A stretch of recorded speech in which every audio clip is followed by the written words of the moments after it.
Hi there, this is Miss Caitlin, and we are continuing with our Around the World series. We're still in Europe, we're actually in the northwest part of it again, and we're going to be visiting the country of the Netherlands. So let me show you what we're going to be making today.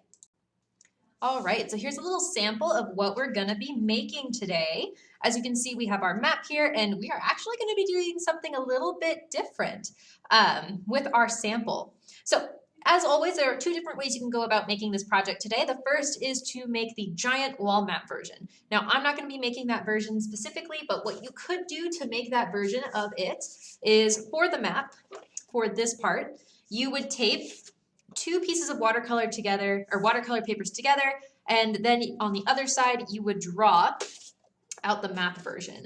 And then for the landmarks and for the places that we're going to visit and talk about, you would just cut out maybe 1 inch by 1 inch or 2 inch by 2 inch squares for you to draw on the different places that we're going to visit.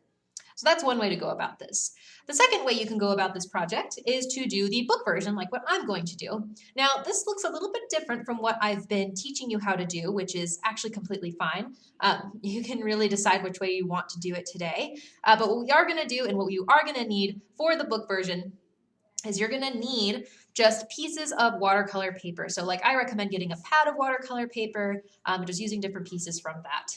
So what's different about the book version that we're going to do for the Netherlands is, again, we're going to draw the map onto a piece, but we're going to draw the places we're visiting onto their own watercolor papers. Now, this is going to help me not only show you what to draw because it's going to be bigger, but you can feel free to do the project this way, or you can also divide up your paper to make sections if you want it to look consistent with all the other things we've been doing. But I encourage you to try out this new way of creating the project today with me. Okay? All right, you guys, so let's go ahead and get started. I want you to go ahead and decide which one you want to do, whether it be the book version or the large wall map, and get that paper ready in front of you. Like I said, for me, I'm going to be doing the book version. So I'm just going to use a piece of watercolor paper. If you're doing the map, you have your two watercolor papers taped together, and you're drawing onto the other side. Now, we're not doing a practice draw today. We're just going to jump right into it. So this is technically our final draw. Now, what are the supplies that you're going to need besides for papers? For this project for the Netherlands, you're just going to need a pencil, of course, an eraser to erase anything that you need to, a Sharpie or some kind of permanent marker, as well as watercolor. Now, as always, you can use other materials as you want. I'll show you a little bit of where you can use oil pastel, at least in the matte version. As well, you can use marker if you feel so inclined. Okay? All right, let's begin. So the first thing we're going to do is we are going to draw the country of the Netherlands. Now, as I told you, the Netherlands is in northwest Europe. It's just below the Nordic countries as well. It's right next to Germany. So let's go ahead and draw it. The Netherlands has a really interesting shape. It's kind of like this sort of, how would I describe it? To me, it looks like somebody who is sort of reading a book, kind of sitting down. It's kind of hard to describe. Now, you want your paper to be vertical up and down like this. So if your paper is horizontal going this way, turn it so that it's tall like a milkshake. Let's begin. Now, the Netherlands kind of has this section right about here, towards the top of it, that is almost round. So I want you to watch me draw this first, and then you try. I'm going to start right here. I'm going to draw a wavy line up and around, kind of like this. So go ahead and draw that out. Next, we're going to go ahead and draw almost like a C shape right here. Then you're going to curve around, draw a wavy line down. You're going to draw a wavy line in, curve a little bit, draw a short wavy line out, and then a straight wavy line down. All right, next there's a little section right here of the land that is kind of like it's almost round-ish. So what you're gonna do is you're just gonna draw a curved wavy line there. And then this part right here is almost like a rainbow. So I'm gonna draw a wavy line almost like a rainbow and stop right about there. Next, I'm gonna draw a curved wavy line around. Curve a little bit again, draw a short line out, And then we're going to draw this coastline along this edge. So on this side is a body of water. So what I'm going to do is I'm going to draw a very large diagonal line up and stop about there.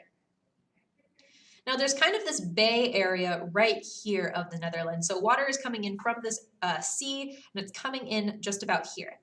So what we're going to do to draw that is we are going to draw a short diagonal line, curve around a little bit, draw a short diagonal line, and then draw a line to connect. And there we have it. Now there are some parts of the Netherlands, like these little islands that are coming off the side here. So we're going to draw a long island right here, a smaller island here, and a very itty bitty little island right here. As well, there is another little chunk of the Netherlands that's right here. It's not connected to this main body, but it's still a part of it. So we're just going to draw a little triangle with wavy lines right there. So see, it doesn't exactly look like a person sitting down and reading, but to me it does. Like if this is the head, this is maybe the book, and they're like sitting. I don't know. Maybe you think it looks like something else. All right, so on this side of the Netherlands is the rest of Europe, as well as Germany, its border country over here, and some other countries down here. I'll show you where we're going to draw those borders. The first one is going to be right here, so go ahead and draw a diagonal line there. And then along this edge is actually a border for another country. So you're going to draw a wavy line here and a wavy line here. And there we have it. So now what you're going to do is you're going to take your pencil and we're going to draw in the lines for the flag. Now the Dutch flag, which is what we call things from the Netherlands, we call them Dutch, is actually 3 colors all going horizontal. It goes red, white, blue. You know red, white, and blue from our own flag. So what I want us to do is let's divide these spaces equally into 3 parts. So I'm going to draw my first horizontal line right here. I'm going to leave some space, make sure it's even. And I'm going to draw my other one right here. And there we have it. Now, the capital of the Netherlands is Amsterdam. I want you to try and say Amsterdam. All right. And you're probably wondering, why is the country of Netherlands called the Netherlands when in reality we refer to the people and things from there as Dutch? Well, the Netherlands has gone through a couple of different names, but the Netherlands is called that because nether means below. And the entire country of Netherlands, or at least a good portion of it, is literally below sea level. So that's why it's called the Netherlands. All right, let's go ahead and put in the capital. Now, you can actually choose to not draw in the capital today. I'm going to still show you where it is if that's something you want to do. Amsterdam is right about here. So take your pencil. If you want to, you can put a little dot and write Amsterdam.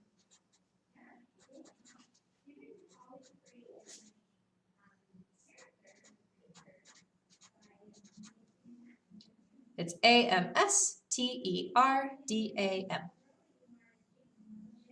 All right.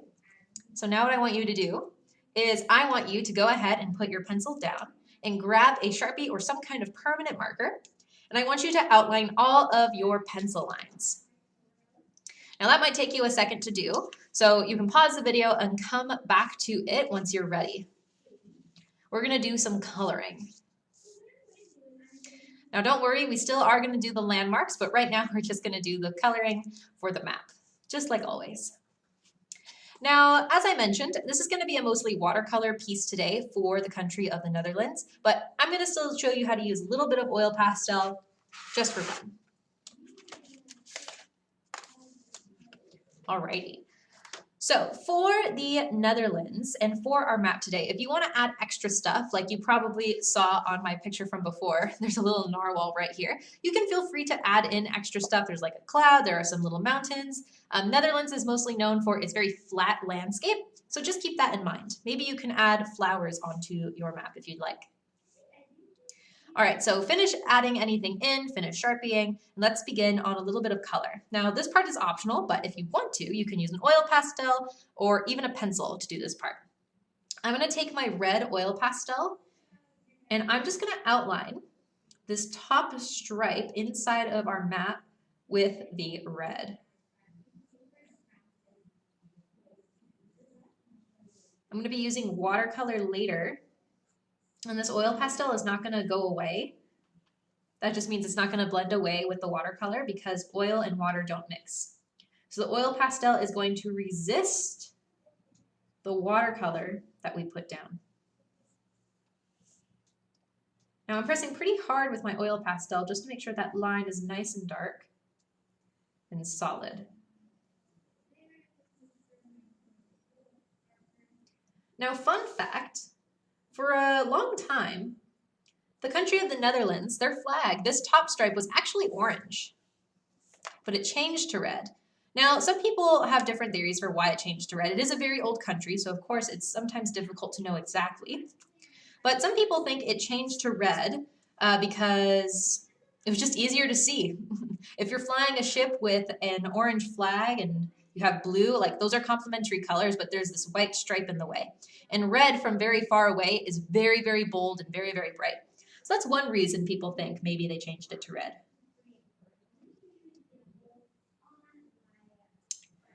But for a while, it was actually orange.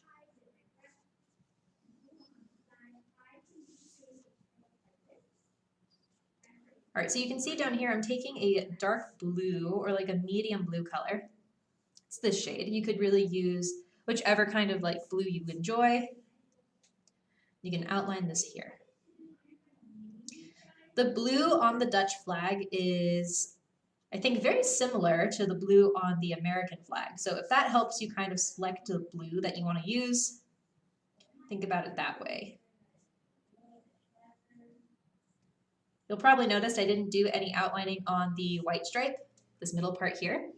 And you can if you want to. You could use like a light blue to outline or even a gray.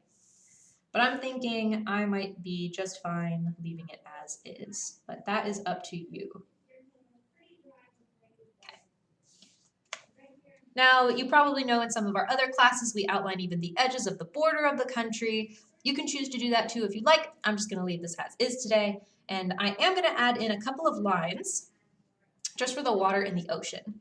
Now, I'm actually going to use green to do some of these water wavy lines into the ocean here, into the water.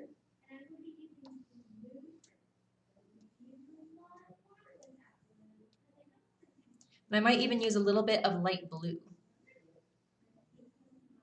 Now, maybe right now on the screen it looks like a little bit more on the blue side, but in reality, this color is definitely green. What's cool about this is that when we go over it with watercolor, it's going to blend really nicely or just match the blue really nice because of the cool colors that we're going to be using. All right, so that's all I'm going to do with my oil pastel. You can, of course, use oil pastel to fill in any extra stuff you did, like if you added a narwhal, you can do that. I'm going to go ahead and move in with my watercolors now to fill in the rest of this flag. So I have my watercolors here. My bucket is just off on the side here. Promise I have it. And that's just so it doesn't take up too much space as I'm trying to color. So I'm going to go ahead and get my brush nice and wet, wipe off any extra, and I'm going to fill in the red and the blue stripe because, of course, this middle stripe here is white. So for the red, it's a very beautiful red color. I'm going to choose like my plain red. I'm not going to use the red orange. I'm just going to fill in all the parts of that red stripe. And don't forget about your tiny little islands here. So you can see my oil pastel kind of stopped my watercolor from overflowing to the edge.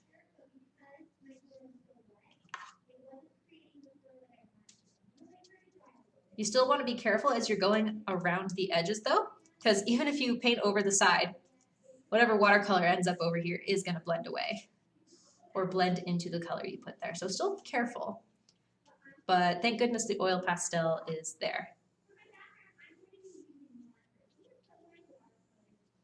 Make sure you do your long strokes as well to make sure that space stays nice and even. All right, down here, I am going to use sort of like this sky blue color. You can tell it's well loved. I'm going to use up the last of this color today. I'm going to fill in this entire stripe with this blue.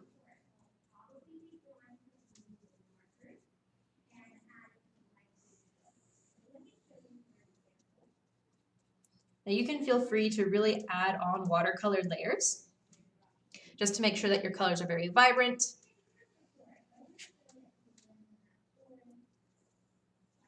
I would encourage you to add more layers maybe as the watercolor has dried, because you don't want to accidentally get your paper too wet and tear a hole in it. So just be mindful as you're working. Be gentle with your paper. Take your time. You don't have to finish at the same time that I do either. You can always pause the video. All right. I'm going to go ahead and fill in the space around the Netherlands. I'm going to do a brown this time. We've been doing green an awful lot, so I'm going to choose brown. I need a little bit more color on my brush there. There we go. I'm just going to carefully work my way around the edges of the country.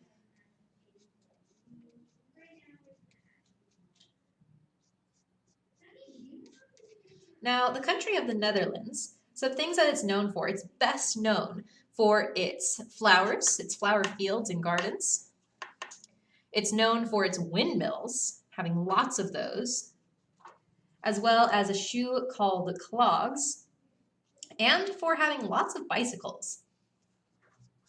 In a lot of parts of the Netherlands, it's much more common for everybody to be riding bicycles than to be driving cars.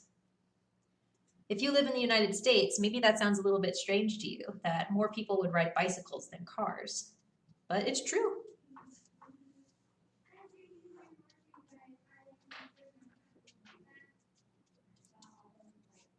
And fun fact, there's a very famous artist. He's one of my favorites, and he's from the Netherlands. I wonder if you can guess who it is. There's an entire museum dedicated to him in this country as well. If you guessed Vincent van Gogh, you're right. Vincent van Gogh was from the Netherlands. And in Amsterdam is an entire museum dedicated to Van Gogh and his artwork. The government of the Netherlands sought out to make that museum dedicated to him, which I think is really cool. Van Gogh's artwork has touched so many lives, and his story, although very sad, I think is really important. I would say if you grow up and you have the chance to visit the Netherlands, definitely go there. I've heard lots of great things about everyone who has gone there and experienced it. As well, be sure to visit the flowers and tulips that they have there. All right, so I finished coloring in the countries on this side, all the countries that are bordering the Netherlands.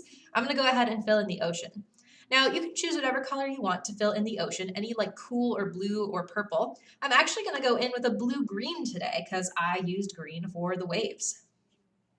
If you don't have a blue-green or like a turquoisey color, you can just use whatever kind of color you want,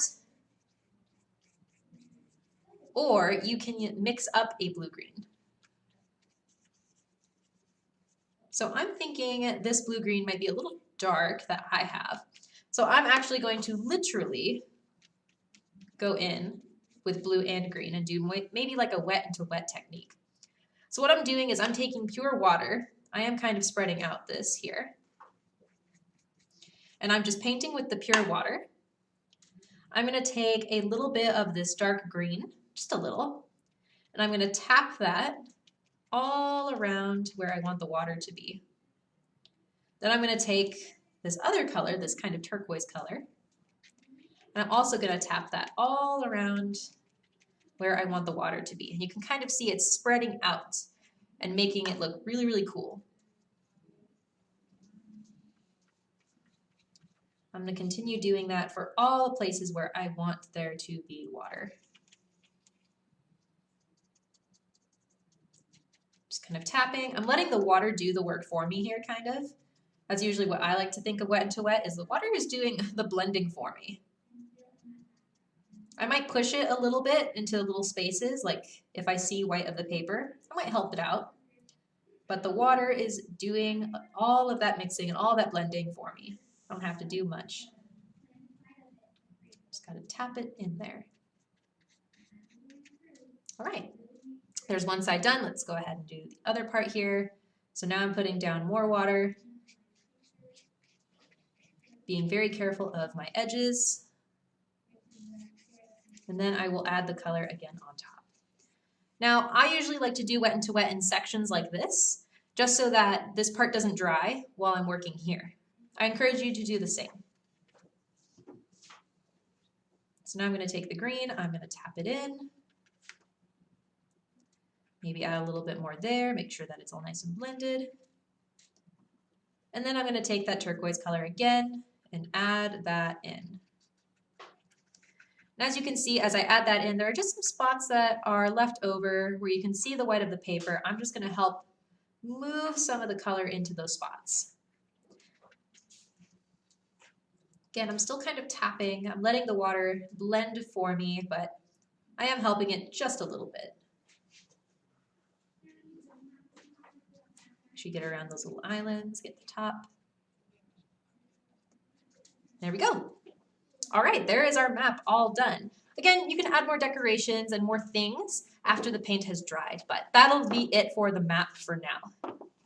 If you're working on the large map version, you might be taking a little bit longer to do this part because, again, you're working with a much larger space. So don't feel rushed if you are not quite done. You can pause the video and come back. All right, you guys, so we're going to go ahead and move on to drawing our places that we're going to visit. So let's go ahead and get out our stuff for that. All right, so I'm noticing I have a lot of watercolor on my desk, so I have a paper towel here and some spray. I'm just going to quickly wipe that down so I don't accidentally get like a bunch of brown paint onto my new piece of paper. All right, much better. If you have to do the same, I encourage you to wipe down your desk as well. All right, you guys, so this is where we're gonna all go our little different paths. So if you're doing the book version with me, you are going to make the landmarks on a single sheet of paper, just like I'm gonna do. If you're doing the map version, you're gonna be doing them onto the little squares. So make sure that you have your little squares ready if you're doing the map version, and let's get started. So the first thing we're going to draw is the windmills and the flower fields, which is going to be this example here. So let me tell you a little bit about this. All right, so for the Netherlands, you can see here that we have a windmill. We also have this field of tulips. Now, there are some really, really beautiful tulip fields in the Netherlands, and there's lots of them. But the most popular one, or at least one of the most popular ones, is called the Keukenhof. I want you to try and say that. It's really fun to say. Say Keukenhof. It's the largest flower garden in the world, and it's most known for its tulips. The Netherlands is actually known for its tulips. Why is that? Well, actually, a very long time ago, tulips were brought into the Netherlands from, I believe it was the Ottoman Empire. That's right. So that's about where modern-day Turkey is today. And so people brought them over to the Netherlands. They had never seen tulips before. And there was actually a gardener who had the tulips. He planted them in Holland in the 16th century, which is a very long time ago. So that is the 1500s, I would say. In fact, the tulips, they were so rare and became so popular for their beauty that people would steal them from other people's gardens because they all wanted them. Tulips became almost a form of currency because of how rare and expensive they became. Now, of course, there are a lot more tulips in the world today, but they're still really beautiful, and the Netherlands is still known for them because of just how many they have. So let's go ahead and draw them. Now, this is going to be super easy. I want you to do this in pencil. We are going to outline with Sharpie later. I, of course, am just using Sharpie to show you where the lines are going to be. Again, we're not doing a practice draw. We are just jumping right into it. All right, so the first thing we're going to do is we're going to draw the lines for the field. Now, this is kind of like we were really close to one part of the flower field and we're looking back, so it's getting farther away from us. So I want you to start just about here on your paper. Make sure it's turned vertically, up and down. I want you to start here with your pencil, and you're going to draw a slightly wavy line all the way down to your paper, kind of like a diagonal line. Then you're going to move a little bit up. You're going to draw another kind of almost diagonal line. Watch how I draw this.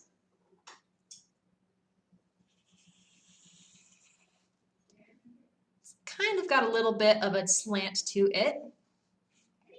Then you're going to go a little bit above that, right about here. And you're going to draw another kind of wavy line across. This one is almost horizontal, almost. So this is going to be our flower fields. In the back, we're going to draw a windmill. Now, to draw a windmill, what I want you to do is you are going to draw a diagonal line up, a diagonal line across, and a diagonal line down. This is going to be the body of the windmill. Next, I want you to draw a big letter X right over that windmill shape. These are going to be the turbines of the windmill. Then, on the right side of each of these lines, I want you to draw a long rectangle.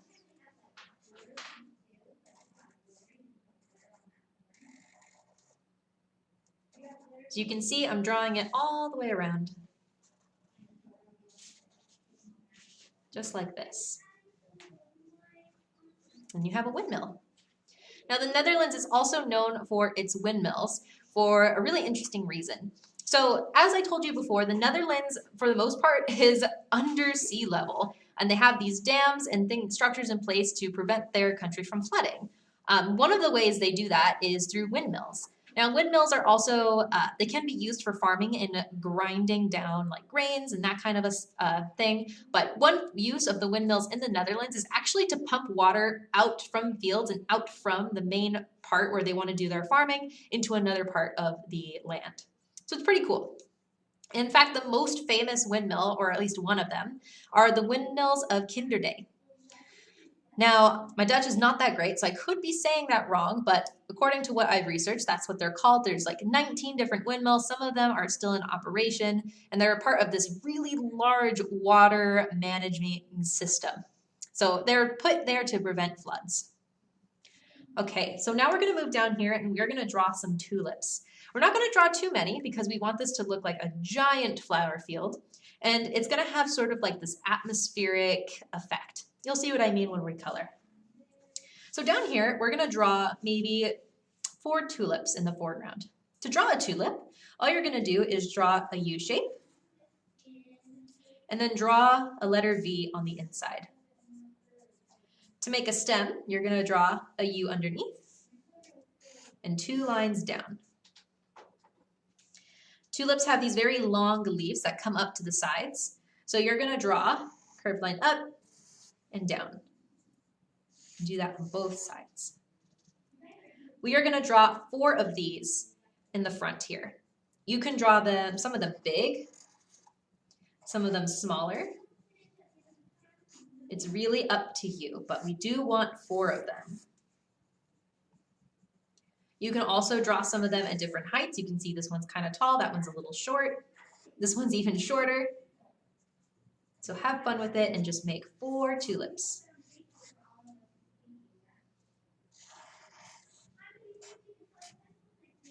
Alrighty, so there is my 4.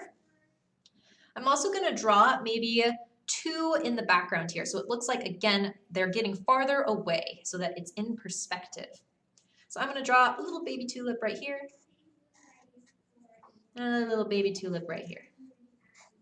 I'm probably not going to draw their stems because, again, we want this to look like a very full flower field. If you want, you could add those 2 little shapes to show the leaves. As well, go into this second row of flowers. You can draw maybe like little mountain shapes to kind of show the different flowers that are poking up here. And you can even add just a few little dots into the background. It might be kind of hard to see on my camera, but I promise they're there. To kind of show, again, the flowers are getting smaller and smaller and smaller the farther away we get from them. All right. So once you have this, I want you to, again, outline all of this with a permanent marker of some kind. It can be a Sharpie. I recommend a fine point marker or a fine tipped marker, and just outline all these pencil lines. Now, the windmills, they're turbines, these little parts right here, they're not usually see-through from this far away. So you can feel free to erase this line right here. I can't erase mine because mine's in Sharpie. All right. Once you have that, I want you to go ahead and set this aside because we're going to color both of the images and together. So let's go ahead and work on our other image next. So the next one we're going to do is we're going to do a picture of some clogs. Now let me show you the picture from before our example here.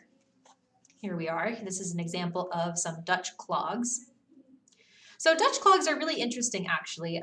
You can find wooden clogs, which is what the Dutch clogs are made out of, wood, all over the world. So they're not just unique to the Netherlands. Now this style of clog, this style of wooden shoe is special to the Netherlands. Now you might be wondering, well, why did people in the Netherlands and why do people in the Netherlands wear clogs? Wearing clogs goes back into ancient times, even when there were Romans and the Roman Empire was around. But this style of clog is around for the people from the Netherlands, for the Dutch people, because it's worn by farmers, fishermen, and lots of different artisans. It also is worn by farmers. This is because the wood from the clog, the wood from the shoe, absorbs water. That means it takes in, it soaks up water, maybe from the ground underneath or even sweat from the person's foot, which sounds a little interesting to think about, but it's true. So they're really comfortable in that sense, in that they protect the foot from all the different water that is around them. Also, the shoes are hard. So when a fisherman is walking around or a farmer is walking around in maybe their land, or even when an artist or an artisan, a craftsman is walking around their shop, it protects their foot from any nails and fishing hooks that might be hidden underneath them. So it really protects the foot because a fishing hook is not going to go through a wooden shoe. It's too hard. So they're really great because they protect the feet in the best of ways, especially when they don't have a lot of modern materials like we do in the modern day. People from medieval times in medieval Netherlands would wear these kinds of things. As well, now they're used in dance, and they're just a part of the traditional Dutch culture. So we're going to draw them. Again, you're going to be using a pencil for this part while we draw it, but I'm going to be using a Sharpie. Alrighty, so for the clog, we're going to draw the one that's facing us. It's like a pair of clogs. To do this, I want you to go just about here. We're going to draw the part where the foot goes in to begin with. So I want you to go just about here and draw this sideways curved line. Next, we're going to draw the front or the top part of the clog right here. Now watch where I draw this line first. I'm going to curve this line around. I'm going to slide down and curve back up. So go ahead and draw that. Next, I'm going to curve around and do a big curved line. This curved line is going to go, and pull up. And then we can make the heel. So to make the heel, you're going to go to the back here. You're going to draw a curved line. Draw a horizontal curved line. And connect. So that's the clog that's facing us, right? It's the one closest. Next, we're going to draw the clog that's behind this one for the pair. This is going to be pretty easy. I want you to go right about here. You're going to draw just a short line up and a curved line in. Go to the top here. Draw a curved line out, slide down, up, and back in to show another clog that is behind this one. All right, now you can really have a lot of fun with decorating your clogs, but we're going to do just this very simple traditional design that you might see on a pair of Dutch clogs. So I'll show you how to do that. I want you to go right about here on your clog, and you're going to draw 2 diagonal lines. Then you're going to connect with another diagonal line. And you can add a line right here as well as a part of the design. Now you could add flowers, leaves, and lots of other sort of decorations here, but we're just going to add some simple texture and design by adding in just a couple of diagonal lines along the front parts here. You can do the same thing for the clog behind this one. Now we can't just have our clogs floating in space. We need them to be resting on a table or on the ground somewhere. So go ahead and draw just a ground line for your clogs in the background here. That is just a horizontal line on either side. All right, once you have this all drawn, go ahead and outline this in Sharpie as well, and we'll start on our watercolor. So now that we have both of these ready, we are gonna go ahead and fill them in. Now this is gonna be lots and lots of watercolor. If you want, you can fill maybe in some small spaces with like a marker or oil pastel if you so please. For example, with this one, you could use marker to fill in the space of the turbines, because maybe that's like kind of small for you for your watercolor brush. So I'll show you with like a marker what you could do. I'm going to use a red, and you can just take the marker and fill in this area here. Now again, you don't have to use marker, but you can if you want to, if you feel like this part would just be too small for you. Otherwise, we can use watercolor here. Alrighty. You can do the same thing with these tulips that we also did in the foreground. All right, so let's go ahead and dive into our watercolor. I have, again, my bucket off to the side here. I'm going to pull back my palette, the return of it. And what we're going to do is we are going to make these really beautiful, warm-colored fields of flowers. So this is going to be tulips in the front here. Maybe you can decide what kind of flowers you want here and here, because again, Netherlands gardens might have different kinds of flowers, just besides for tulips, but tulips are the most popular. For this foreground here, this front flower field, I'm going to use red. So what I'm going to do is I'm going to first do just a base layer of red, and I want it to be actually pretty light. So that was kind of dark, so I'm going to get water on my brush, and I'm just going to really spread that out. In fact, I might even get my biggest brush and spread that all out so it's super duper light. So you can do the same thing. Still trying to do my long strokes.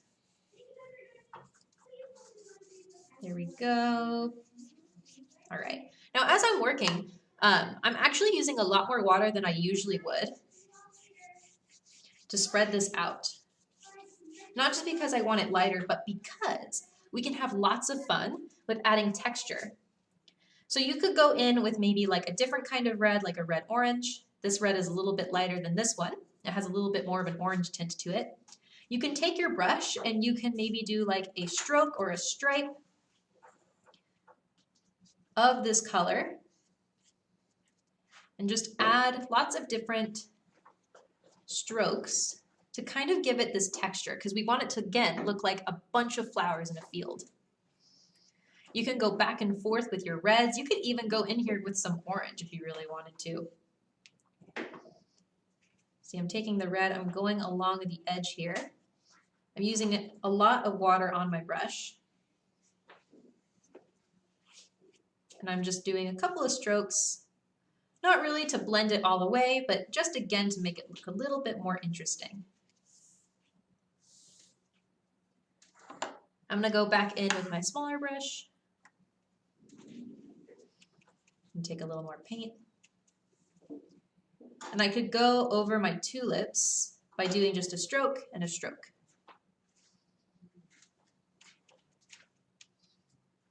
What's fun about this is that you don't have to be super duper precise. Instead, we're trying to make it look visually interesting with the color that we put down. You can see I'm still putting a lot of the color. I'm concentrating it here on the tulip, but I am really okay with the color kind of blending away from it a little bit. So try this out. This is a watercolor technique. You can see right here the paper was a little bit more dry, so that color didn't really move. I might do the same thing for the tulips here and here. And again, you could go in with like a different color, like maybe just a regular orange.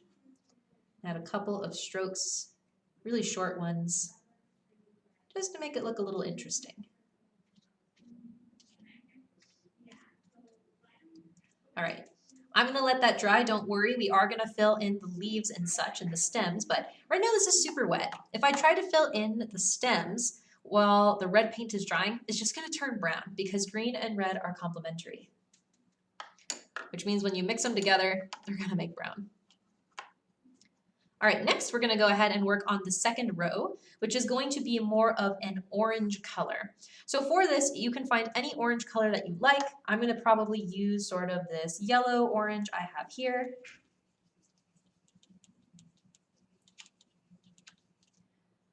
And I'm again going to really spread that out. I'm gonna use a lot more water than I usually do. And really make that super light. Now, if you're painting and some of the red from here accidentally goes into this orange area, that's okay. Remember, we're kind of using these watercolor strokes to make the flower field more interesting. We can always go back in with other materials like oil pastel, marker, chalk pastel even, to kind of tighten things up, to make it more defined. All right, that looks pretty good. I'm gonna go ahead and grab my smaller brush again, using this medium one. I'm gonna take my regular orange, and kind of like what we were doing, I'm gonna add in just a couple of strokes, very short, to sort of make it look like there are individual flowers hanging out in this second row.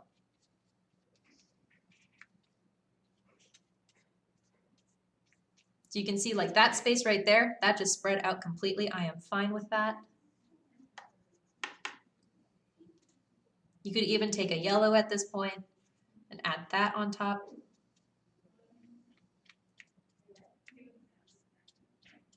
As things get farther away, maybe you do even smaller strokes, like right here, I did smaller ones.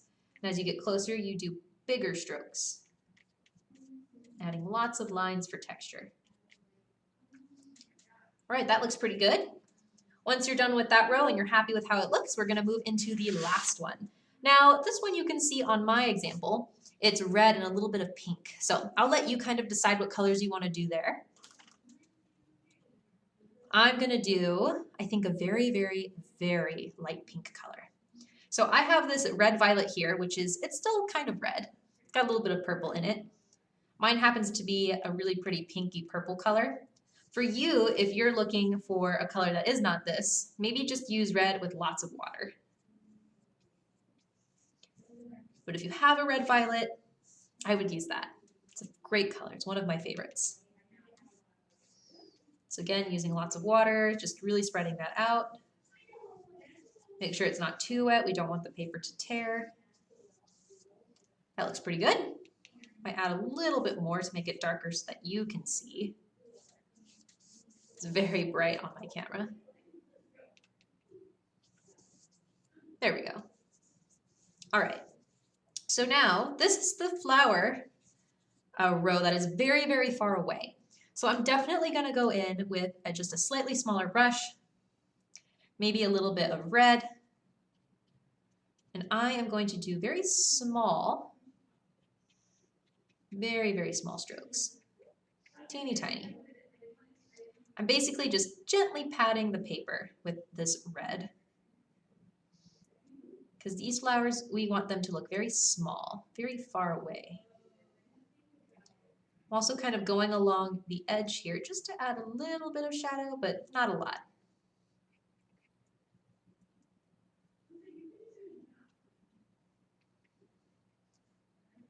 There we are. So you can see all those teeny tiny little strokes. Now what's great about the watercolor paper being kind of wet as we're doing this is if you don't like something, just blend it away. Do be careful with this, because you don't want to use so much water and blend too much that you accidentally tear a hole. Watercolors is all about finding balance. All right, that looks pretty good.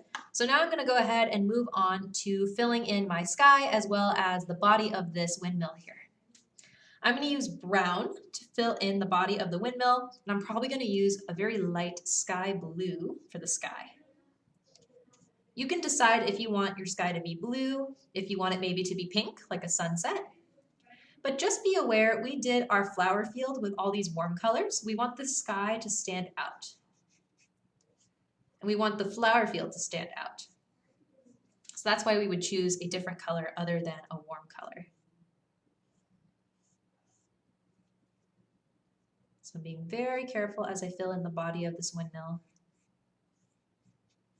There we go. All right, for the sky, I'm again going to take my brush. I'm going to take probably this light blue,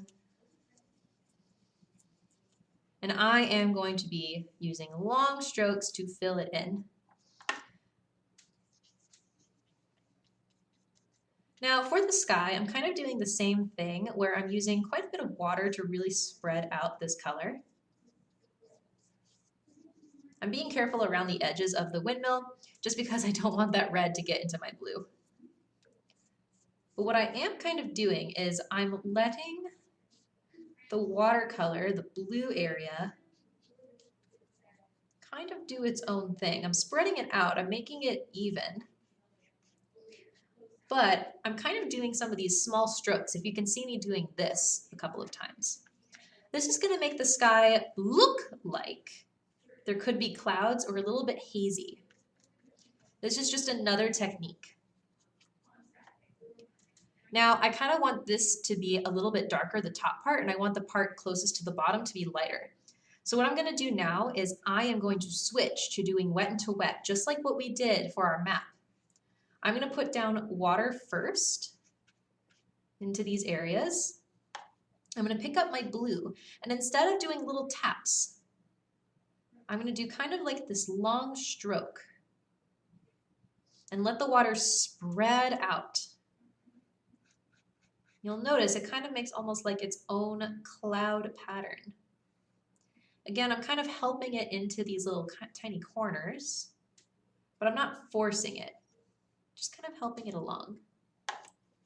I'll do the same thing over here. Now do be careful. Your watercolor might be tempted to go into your windmill or onto your flower field. Just guide it away.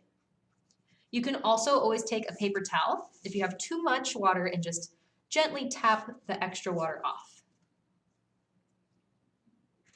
Right.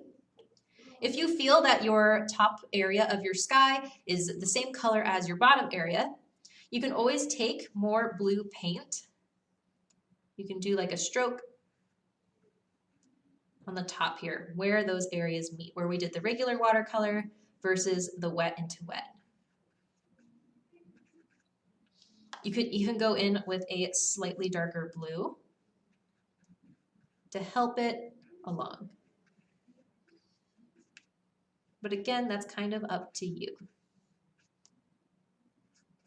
So this is pretty fun. We weren't trying to be so precise, right? But we still were able to get these really beautiful watercolor effects. Now what I want you to do is kind of inspect the bottom of your paper. Is it dry? If the answer is yes, then you can do this next part. I want you to take a small brush, and we're gonna add just a little bit of green for the stem and the leaves on our tulips and our flowers. So for this, you don't want a lot of water on your brush. In fact, you want just enough that you use it properly with your watercolor, but don't make it dripping wet. All you're gonna do is take that green color and fill in the stems and the leaves. Now for this, you don't have to be precise. If a little bit of the green goes outside the lines, for this look that we're doing in this technique, that's okay. That's just gonna add to the effect. This again, sort of like misty, beautiful, magical flower field look that we're going for.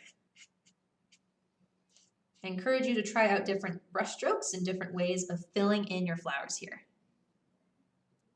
You can also kind of do some strokes just around the flowers, and then you can add some strokes of green to kind of make it look like there are leaves of flowers kind of hidden and poking out from the field. You can do some here, you can do the same in your second row and your third. Remember, as you get farther away though, those strokes are going to get smaller and smaller because the flowers are getting farther away. If you feel like your strokes are too dark, just take your brush with a bit of water on it and pass over it a few times. And that'll help it kind of blend into your sort of atmospheric, soft flower field look.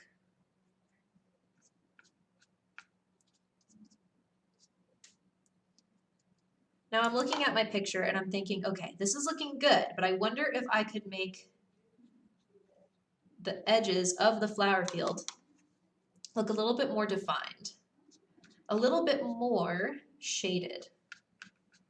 Now I don't really want to go back in with watercolor because again, I think I've made the best use of my watercolor here.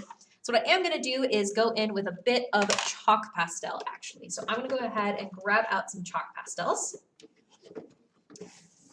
I have a stack of them right here, or a box of them, excuse me. I'm going to open them up. And what you can do, if you have chalk or chalk pastels, say you want to shade in a little bit of this orange field here. You could take an orange chalk pastel, kind of use this flat part of the edge, do a stroke on this side and on this side. Of course, make sure your watercolor is dry, and then give it a blend. You can add more as you need. And what it's going to do is it's going to tighten up the look a little bit. It's going to tighten up the edges. Because it's so soft, it's not going to interfere too much with what you've added for the flowers themselves. Instead, what it's going to do is it's just going to give a little bit of definition and a little bit more of a realistic feel to the flower field. You can feel free to do the same for the edge here. I might use like a very light red. Just add a little tiny bit of it at the top. And take my finger and just give that a little bit of a blend as well.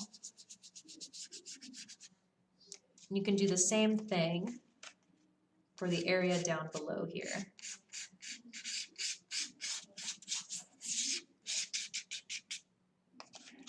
Again, make sure your space is dry. Okay. You can feel free to do the same technique into the sky or anything like that too. So that was our first place we visited. We visited the flower fields as well as the windmills of the Netherlands. Next we have the clog. So here is our clog that we have to fill in. So let's go ahead and take care of that. Alrighty, so if you use chalk pastel in that last one like me, you can see my hand is super dirty. So take a wipe or take the time to go wash your hands and get all that chalk pastel off, because we definitely don't want that interfering and getting in the way of us doing our picture. So for this, again, I'm going to use mostly watercolor. I have my palette here, my bucket is off to the side.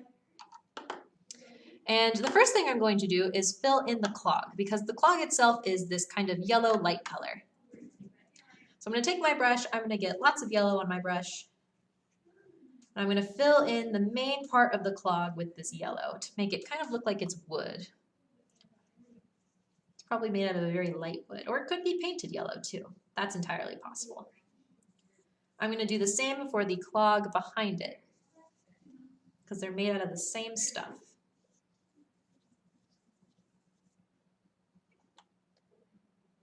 Go around the edges. If you want to do a brown clog to kind of show that the wood is darker, or maybe even like a red or a blue, you can do that too. You can get creative with this part if you like. All right. Kind of using the same technique from before, we're going to take a little bit of our orange.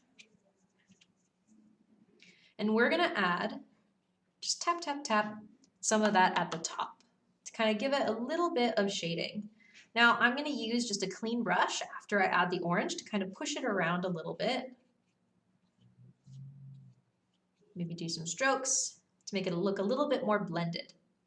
You can also take your orange, maybe even a darker one, to the clog behind the front and add that in to kind of show that it's farther away. You can take the orange and add a little bit to the front parts of the clog as well,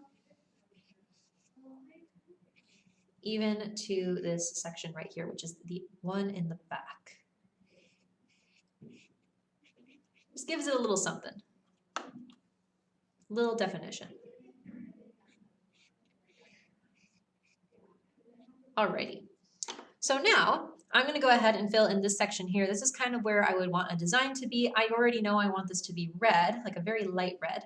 So I'm going to take my brush with a bit of red on it, very lightly fill this in, being very gentle on both of the shoes. Being careful of my edges. There we go.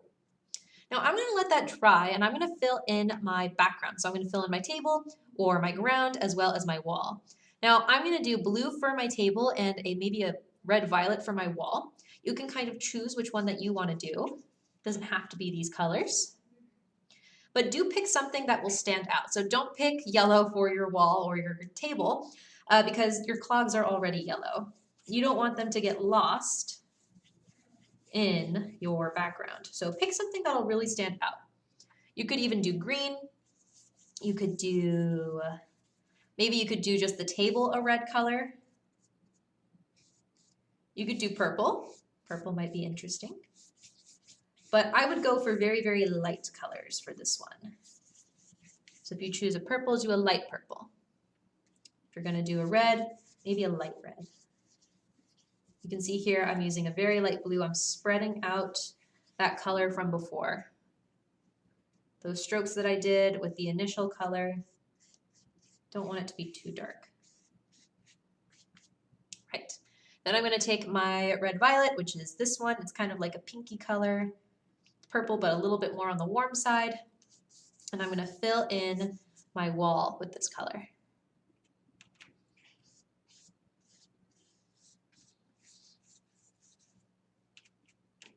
Using big strokes, really spreading that out.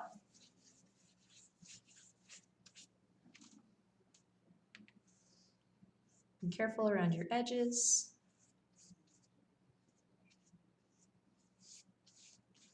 There we go. All right, so this is super wet right now, the background, right? So once that has dried and once you've checked that this area is dried, you can think about adding in a design here. Now I'm going to show you because you should see, but I would encourage you to wait for this to dry completely. Now because again, the Dutch are known for their tulips and their tulip fields, I'm going to put little tulips on the shoes here. You can actually just go in straight with some paint and draw in a tulip doing a U shape and then a V with a small paintbrush. And that will look just as good. Now it would appear this part right here is still pretty wet, so this tulip that I'm going to draw, I already know is going to bleed out a little bit, which is okay, that's fine. I can take just plain water and a brush and blend that away.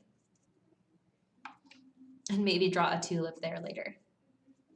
But for this tulip right here, I'll show you. Then I'm going to take some green on my brush.